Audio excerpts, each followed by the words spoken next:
परमपिता है तो कृपया करके बताइए कि मेरे मन में क्या प्रश्न है। मैं पूछना चाहता हूँ कि परमपिता के नाम का गलत इस्तेमाल करना कब बंद करेंगे लोग। अगर आप मेरे इस प्रश्न का उत्तर दे सकते हैं तो कृपया दीजिए।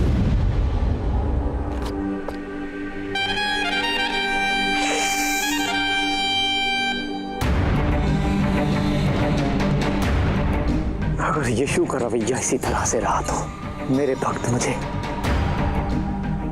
ढोंगी समझने लगेंगे। नहीं, नहीं, ऐसा मैं नहीं होने दूंगा। लेकिन करूं क्या?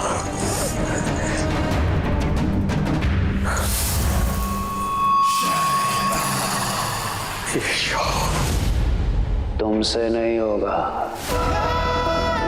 लेकिन मुझसे जरूर होगा। ये लो, सेब खाओ। सारी परेशानियों का सिर्फ एक ही हल है, ईश्वर। ईश्वर को याद कीजिए, ईश्वर जरूर आपकी मदद करेंगे। वैसे अगर आप बुरा ना माने तो एक बात कहूं, वो बच्चा यीशु जो कुछ भी कह रहा था उसमें कुछ गलत तो नहीं?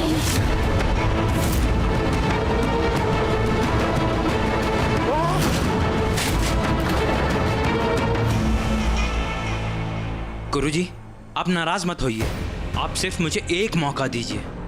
मैं आपसे वादा करता हूँ कि उस यीशु को कोई कुछ नहीं करेगा, कोई कुछ नहीं करेगा। जाओ यहाँ से, जाओ।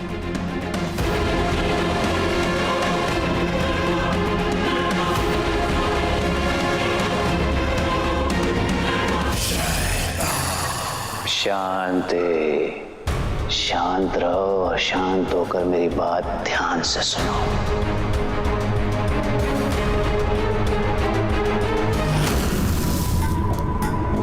जो युद्ध के समय शांत और योजना के समय अशांत हो, वो मेरे किसी काम का नहीं। तुम जैसे निकम्मे ढोंगी बाबा के साथ मैं अपना समय और बर्बाद नहीं कर सकता। अरे मैंने ईश्वर को ईश्वर नहीं समझा तो तुम क्या चीज हो? यीशु, जो तूफान तुम मेरी जिंदगी में लेकर आए हो, उसी तूफान से तुम्हारे घर की सूरत बदल दूंगा। यीशु, यीशु, यीशु।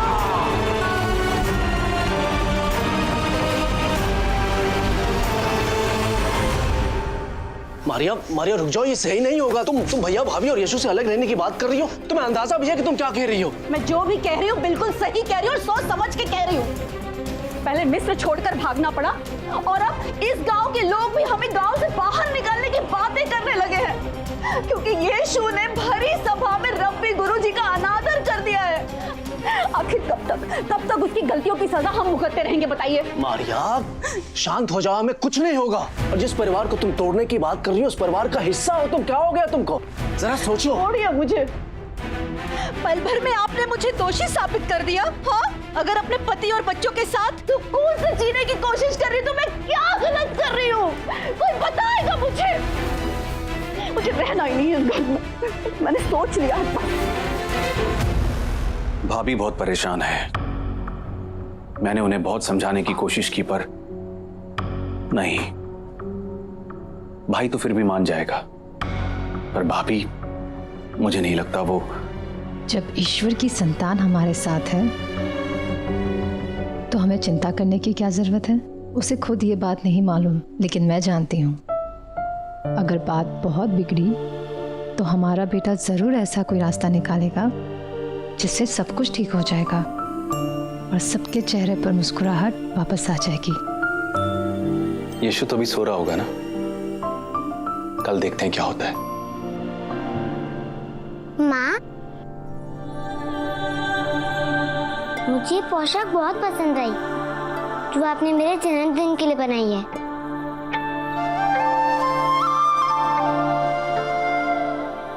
मैं कैसा लग रहा हूँ?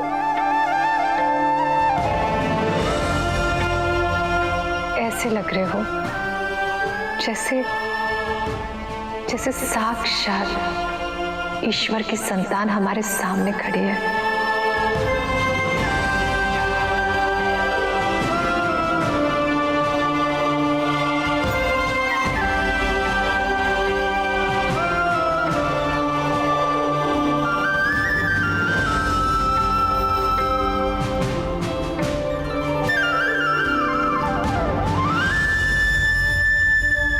हमेशा जन्मदिन क्यों बोलते हैं?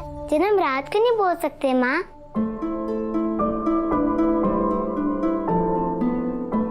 हाँ, देखो, जब कोई उत्सव या त्योहार 1 महीने बाद होता है तो हम यही कहते हैं ना कि वो 30 दिन बाद है। ऐसा तो नहीं कहते कि वो 30 रातों बाद है। इसलिए क्योंकि ऐसी बात करते समय हम दिनों में रातों को भी शामिल कर लेते हैं, समझे? अच्छा था, ऐसा तो मैंने भी नहीं सोचा था। मैंने भी अभी अभी सोचा है। आपने मुझे कहा था ना कि मैं रात में पैदा हुआ था। हाँ बेटा, तुम रात में ही पैदा हुए थे। तो फिर मेरे जन्म रात मतलब जन्मदिन की शुरुआत हो चुकी है ना?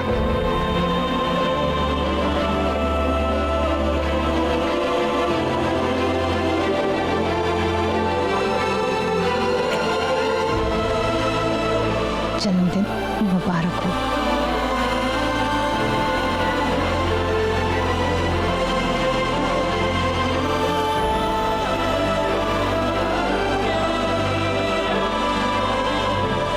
जन्मदिन मुबारक हो।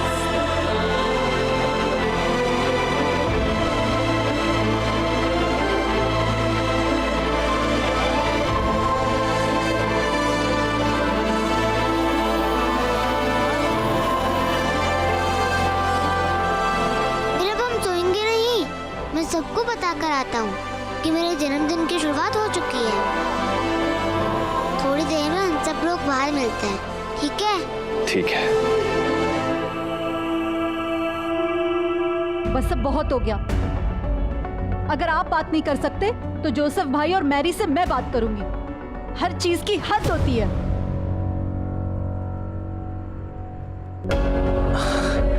अरे यीशु बेटा, तुम अभी तक सोए नहीं? माँ ने बताया कि मेरा जन्म आधी रात को हुआ था, तो फिर मेरे जन्मदिन की शुरुआत हो चुकी है ना? हाँ तो जन्मदिन पर सबसे पहले बड़ों का आशीर्वाद लेना चाहिए। हाँ बेटा। मैं जानता हूँ कि अनजाने में मैंने आपको दुख पहुँचाया है। मेरी गलतियों के लिए मुझे माफ कर दीजिए चाची, और मुझे आशीर्वाद दीजिए कि मैं परमपिता की खूब अच्छी तरह से सेवा कर सकूं।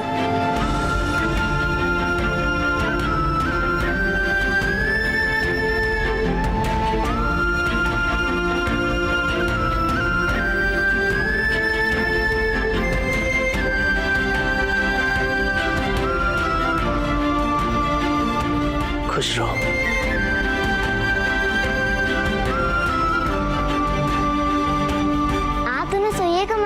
अभी हम साथ मिलकर बाहर मेरा जन्मदिन मनाएंगे। मैं बड़े भैया छोटू और आशा को बुलाकर लाता हूँ।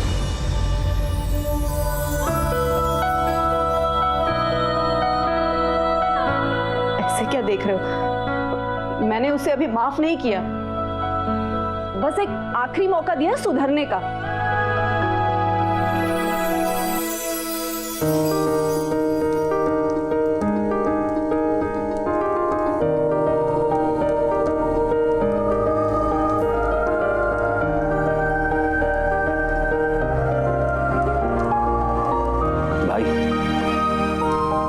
मुझे तो लगा था कि भाभी बहुत नाराज है। माँ, आप तो जानते ही हो, यीशु ने जैसे उससे माफी मांग के हम दोनों से आशीर्वाद ली, मारिया तब से ठीक है। चलो अच्छी बात है, बैठो। हाँ। अरे याकूब बेटा, आधी रात को तुम यहाँ क्या कर रहे हो? जो कुछ भी गांव में हो रहा है उसको देखते हुए मुझे यीशु की चिंता हो रही थी, तो मैं इसकी सुरक्षा के लिए आ गया। बहुत अच्छा किया। हाँ बैठो।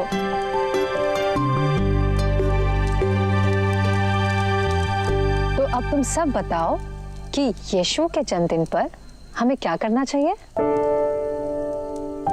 खीर। मैरी चाची, यीशु के जन्मदिन पर हम खीर खाते हैं ना?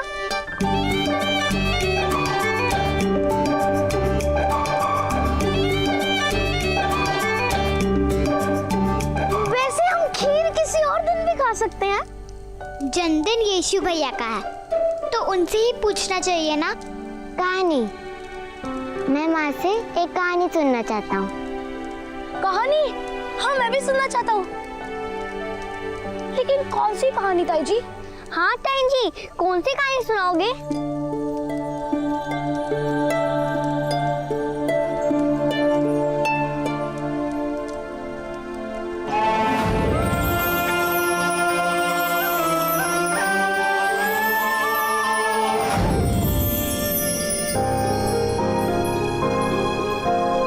आज मैं तुम सबको एक बहुत खास कहानी सुनाने वाली हूँ।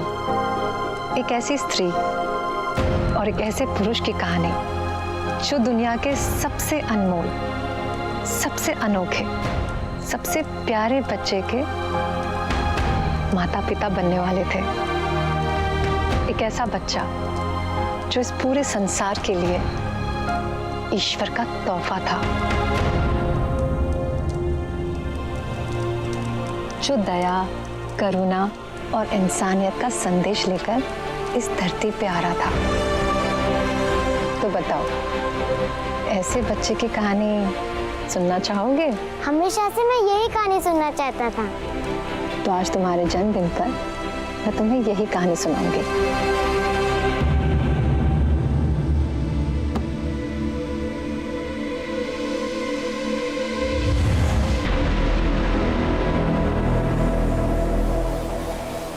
सुबह से बस नक्शा देख रहा है ये। लगता है मुझे इसे बताना होगा कि कहाँ मिलेगा इसे वो भविष्यवाणी वाला बच्चा। तभी ये रवाना होगा।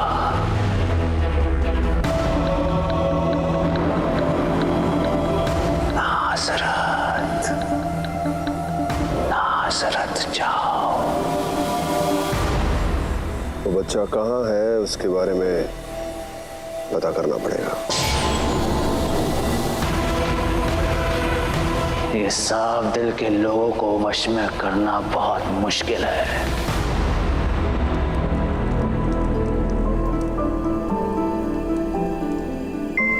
हम सब तैयार हैं। अब आप अपनी कहानी शुरू कर सकती हैं। ठीक है। आज से ठीक 7 साल पहले तुम हमारी जिंदगी में ईश्वर का आशीर्वाद बनकर आने वाले थे। फिर तुम्हारे जन्म से कुछ समय पहले ही राजा ने एक घोषणा की। जनगणना कराओ, जनगणना। मुझे अपने राज्य की आबादी की सही गिनती चाहिए और इस गिनती के लिए जो जहाँ पैदा हुआ उसे वही जाना पड़ेगा। फिर हमें वहां जाना पड़ा जहां तुम्हारे पिताजी का जन्म हुआ था। लेकिन हम तुमसे और शायद तुम हमसे मिलने के लिए बहुत बेचैन थे। इसलिए उस तूफानी अंधेरी रात में हमें एक छोटे से गौशाला में शरण लेनी पड़ी। और उसी गौशाला में आज ही के दिन ठीक 12 बजे तुम्हारा जन्म हुआ।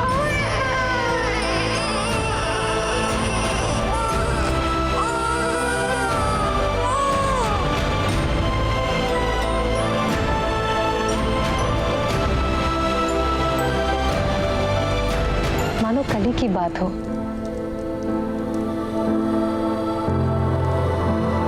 तुम्हारे नन्हे से हाथों ने मेरी उंगली पकड़ी थी। तुमने पहली बार मुझे मुस्कुरा कर देखा था। मेरी आंखों में खुशी के आंसू थे। मेरे छोटे से बच्चे ने उसी के नन्हे हाथों से मेरे आंसुओं को पहुंचा था। फिर क्या हुआ माँ? फिर तुम्हारे पिता और मैं तुम्हें यहाँ अपने घर ले आए। जहाँ तुम्हें तुम्हारे चाचा चाची और तुम्हारे बड़े भैया मिले। और पता है, तुम्हारे पिताजी ने अपने हाथों से तुम्हारे लिए बहुत सुंदर पालना बनाया था। और तुम्हारी नानी तो भागी भागी तुमसे मिलने आई थी। चाची ने तुम्हारे आने की खुशी में पूरे घर को सजाया था और तुम्हारे जन्म का जश्न मनाया था। सब कुछ इतना अच्छा था तो फिर हमें गांव छोड़ के मिस्र क्यों जाना पड़ा?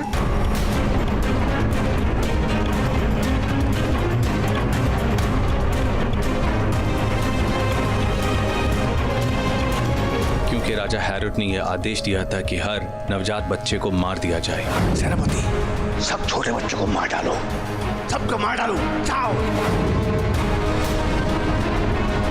लेकिन कोई राजा इतना निर्दयी कैसे हो सकता है?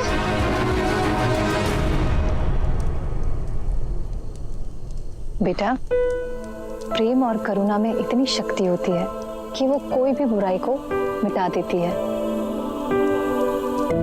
ईश्वर ने हमें इतना सुंदर जीवन दिया है। इस जीवन के लिए हमें उनका धन्यवाद करना चाहिए और दुनिया में अच्छाई को फैलाने का संकल्प लेना चाहिए।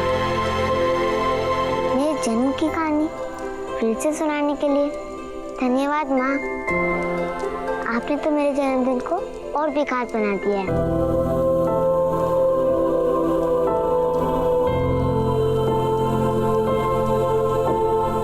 और कल तुम्हारे जन्मदिन पर भोज भी है। मुझे रात भर पकवानों के सपने आते रहेंगे। पर सपने तो तुम लोग तब देखोगे ना जब सोओगे। समय देखो कितना हो गया है। चलो उठो, उठो सबके सब, चलो सोने। याकूब, आज तुम यहीं रुक जाओ। आ जाओ।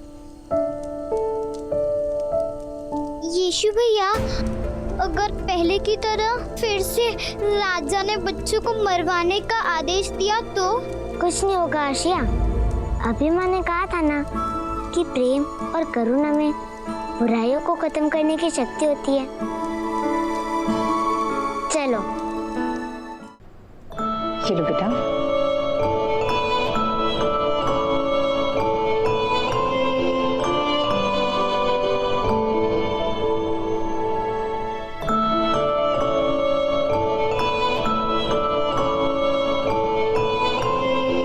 जब भी तुम्हें देखती हूँ ना तो ऐसा लगता है ईश्वर ने मेरी सारी मनोकामना पूरी की।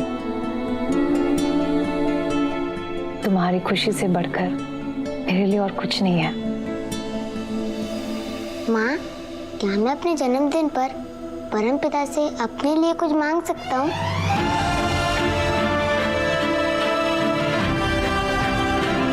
बिल्कुल मांग सकते हो बेटा। तुम्हें जो चाहिए वो तुम मांग सकते हो।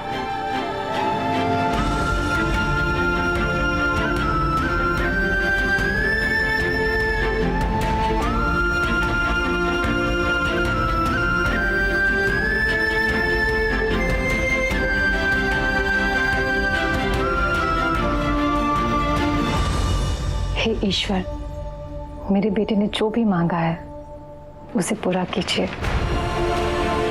हाँ ईश्वर, अपनी संतान को अपना आशीर्वाद दीजिए।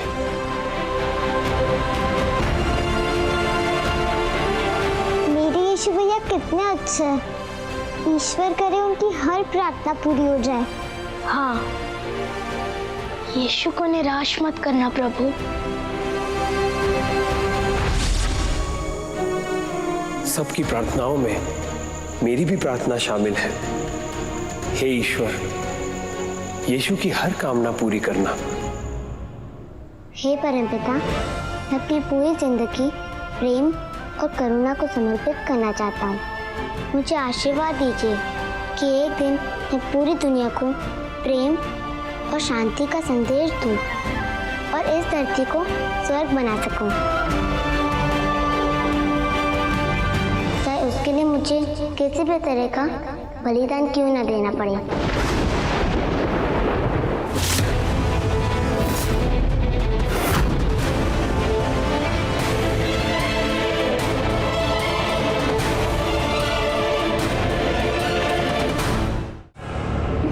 बात ना सुनकर मेरा मन क्यों घबरा रहा है?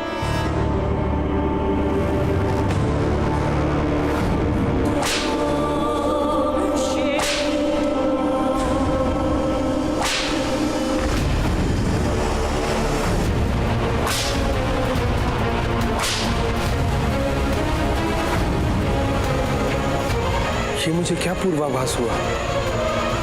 हे ईश्वर, आखिर क्या सोच रखा है आपने अपनी संतान के लिए?